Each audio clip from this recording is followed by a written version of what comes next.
Hello students और मेरे भाई और बहनों, मैं आज आपके सामने हिंदी व्याकरण के महत्वपूर्ण प्रश्न जो है वो ला रही हूँ। इसमें पहला क्वेश्चन है, भाषा की लघुतम इकाई क्या है? तो क्या है? वर्ण है। भाषा की लघुतम इकाई क्या है? वो है वर्ण। ठीक है। अगला क्वेश्चन है, अनुनासिक स्वर में क्या लगा होता है? मैंने आपको करवाया था, अनुनासिक स्वर में जो है वो चंद्र बिंदु लगा होता है। और तीसरा क्वेश्चन है, ख और आ का उच्चारण स्थान बताओ। मैंने सारे उच्चारण स्थान आपको करवाए हुए थे, तो आपको पता होगा ख जो है वो किसका है? कंठ।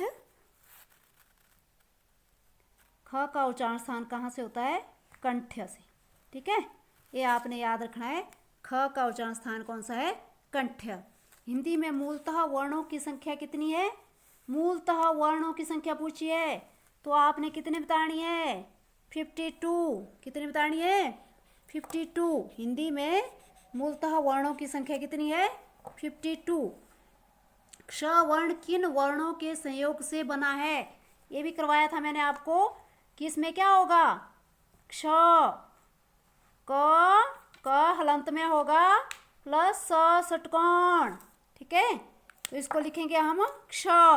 अघोष ध्वनियाँ कौन कौन? अघोष ध्वनियों में कौन कौन शामिल होता है? अघोष ध्वनियों में कौन कौन शामिल होता है? अघोष जिनमें स्वर तंत्रियों में कंपन नहीं होता है, तो कौन आता है इसमें? हर वर्ग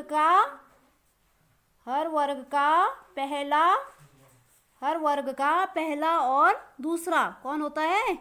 हर वर्ग का पहला और दूसरा इसमें शामिल होता है। ठीक है, कौन होता है?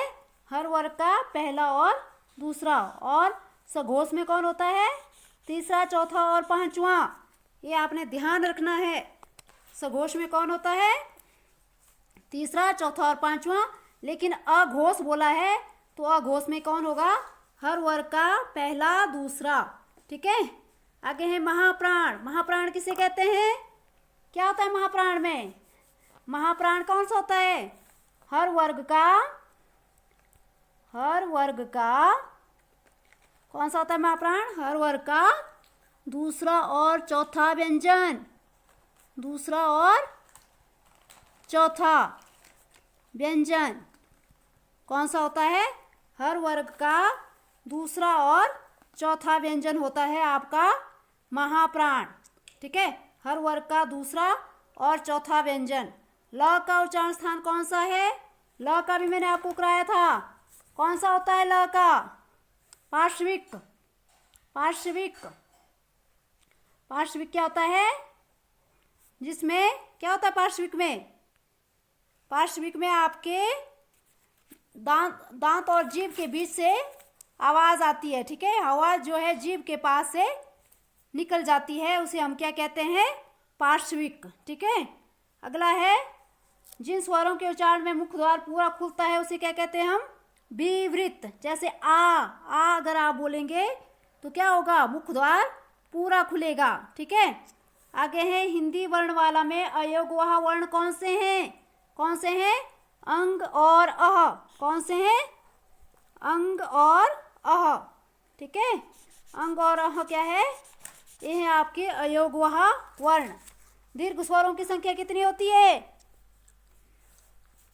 अगला क्वेश्चन है 11, हिंदी वर्णमाला में स्वरों की कुल संख्या कितनी है? कितने स्वर है हिंदी वर्णमाला में? कुल पूछा है। जहां कुल पूछा होता है वहां आपने 13 स्वर लिखना है। कितने? 13 स्वर।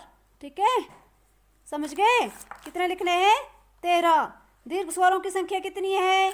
दीर्घ स्वर जहां से पूछे जाए तो दीर्घ स्वर मैंने आपको कराए थे, ह्रस्व दीर्घ प्लुत। दीर्घ स्वर कितने होते हैं? 7। कितने होते हैं? 7। छोटी से छोटी बातें आपको याद होनी चाहिए ताकि आप कोई भी क्वेश्चन गलत ना कर पाए। ठीक है, संयुक्त व्यंजनों की संख्या कितनी है? 4। ये भी पता होना चाहिए कौन कौन है? क्ष, त्र, ज्ञ, श्र। ठीक है, ये आपके संयुक्त व्यंजन है। जिन स्वरों के उच्चारण में मुख द्वार आधा खुलता है उसे क्या कहते हैं हम? उसे कहते हैं अर्धविवृत। ठीक है, क्या कहते हैं? अर्धविवृत। और जिसमें पूरा खुलता है उसे क्या कहते हैं हम? विवृत। क्या कहते हैं? विवृत। जिन स्वरों के उच्चारण में मुख द्वार पूरा खुलता है उसे कहते हैं विवृत। ठीक है। और जिन स्वरों के उच्चारण में मुख द्वार आधा खुलता है उसे क्या कहते हैं?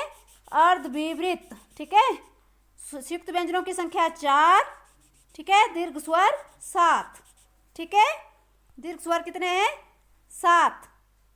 हिंदी वर्ण वालों में स्वरों की कुल संख्या, जहाँ कुल संख्या पूछा जाए वहाँ 13। ठीक है।